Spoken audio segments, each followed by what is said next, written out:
Judge, I wanted to renew my motion for severance on behalf of Mr. Nichols for the continuing prejudicial spillover that has been ongoing, number one.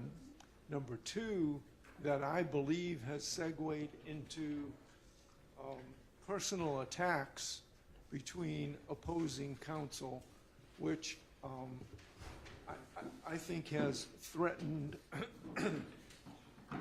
a fair trial for Mr. Nichols. I think that the current cross-examination suggesting that counsel is putting facts before the jury that don't have any foundation, or to confuse them, or through an investigator that aren't exactly facts that are and can be established as prosecutorial misconduct. I'd refer to specifically, for example, with those examples, with regard to confusing the jury, with regard to someone's investigator, United States versus Rios, R-I-O-S, 611 Fed 2nd, 1335, at 1342. That's a 10th Circuit case from 1979. I am not talking about the quantum of proof. I am for the spillover effect. But the nature of the attacks on co-counsel and lack of any connection of any of this evidence for the last, how many days has Mr. Bean been on the stand? How many trial days?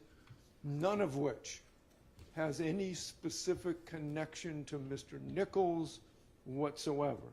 So, based upon what I believe is now personal attacks between lawyers and nothing to do with Mr. Nichols, the spillover effect has now reached a point where I believe we are entitled to a severance and or my favorite and your favorite, the 105 instruction. Yes, sir. Thank you. Okay, Ms. Love or Ms. Hilton. It will be me, Your Honor. Judge, this information, the evidence that is being presented through this witness is one of the overt acts listed in the indictment. It is a part of count 1 with which Mr. Harvey's client is charged in this indictment. I'm not certain when he speaks as to personal matters regarding attorneys. I'm not certain what it is that he refers to when he speaks of that, but there's nothing that I have asked that we do not have a good faith basis for asking.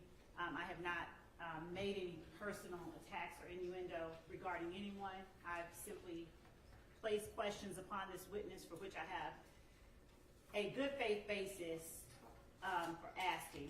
And so I would ask that the court, based on the fact that this information is one of the overt acts that are alleged as a part of count 1, and based on the fact that Mr. Nichols is charged in count 1, we would ask that the court deny Mr. Harvey's motion for an instruction and deny his motion for a severance. All right. Mr. Harvey, I'm going to use to include the case you just cited, as well as the other cases that have been offered for this particular proposition in the past. I'm going to deny your motion for severance at this point in time, and I'll deny your 105 request for an instruction. I'll give you a continuing objection, okay? All right, thank you, sir. Your Honor, additionally, the state's next intent is to play a single jail call. It is a 15-minute call, and we have transcripts that I would like to use with the jury that I will pass a copy of to the defense and to the jury and to the court with the court's permission, and I would ask that the court give the jury an instruction that the transcript is not evidence and that only the audio that they hear is evidence. Do you have the proposed instruction? Because Yes, you Judge. didn't tell me what. I do, actually. Because I would have brought it down. I have a copy of it. Of the instruction?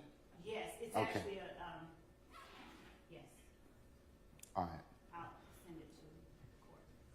Just send it to everybody. Yes, Your Honor. Okay. Yes, Mr. Steele. First, since Mr. Sharp got up before you did, let me acknowledge him because he's always kind of, sensitive about that issue. So, okay, all right. So go ahead, sir. So I object to the use of the transcripts with the jury for two reasons. First of all, at least to my knowledge, they haven't been shared with the defense. We have not compared the transcripts to the actual jail call, so I cannot speak to their accuracy, but I have my doubts. But additionally, Your Honor, the jurors should not be relying on the words created or the words according to the state in evaluating this evidence. They should be listening with their own ears. They are all able to do that, and the state is wanting to hand over a document for them to read and then ask you to give them the instruction that they are to rely on their own ears. Let's just have them rely on their own ears. That makes the most sense to me. I don't see the point of the transcript, and I certainly would object to the use of the transcript that I do not know is an accurate representation of the tape. All right. Mr. Steele, do you wish to add on to that, or do you have another separate issue? It's not the separate, it's similar. I would need probably 35 minutes to review the recording, I don't know which recording, and then the transcript, proposed transcript. Has the jail call been, has it been disclosed in discovery? The jail call they have, and I believe that it's already been played as a part of Mr. Steele's playing of the recording of the interview with Detective Quinn. And I just sent to the court, and I'll give to counsels for defendant the transcript copy.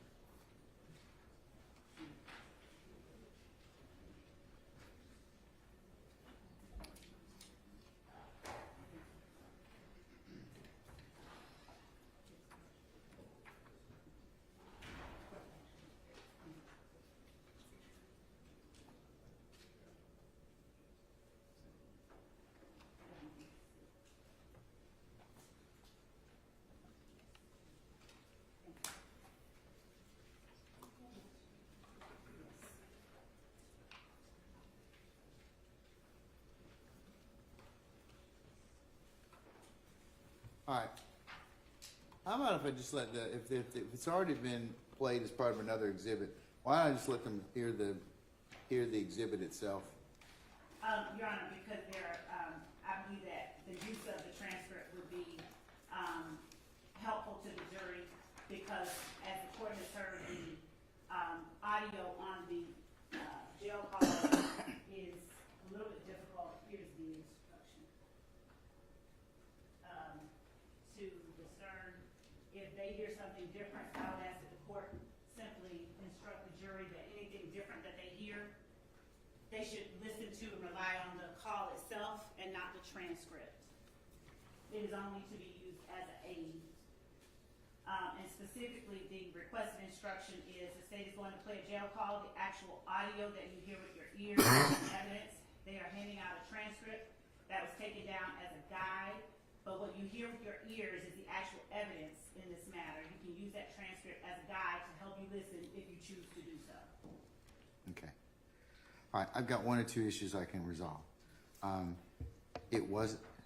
the defendants gotten a transcript prior to this, Ms. Lowe? So, I don't think so, Your Honor, but Okay. I don't want to say with certainty. That's the issue. And I got this jury in a box, and I'm kind of, at this point in time, I like them. If you want to play the evidence, that's fine, because I think that you probably, if it's part and parcel of something that's already been admitted, we'll just listen to it. I think they're well within their rights as an ass to take a look at the transcript and listen to it.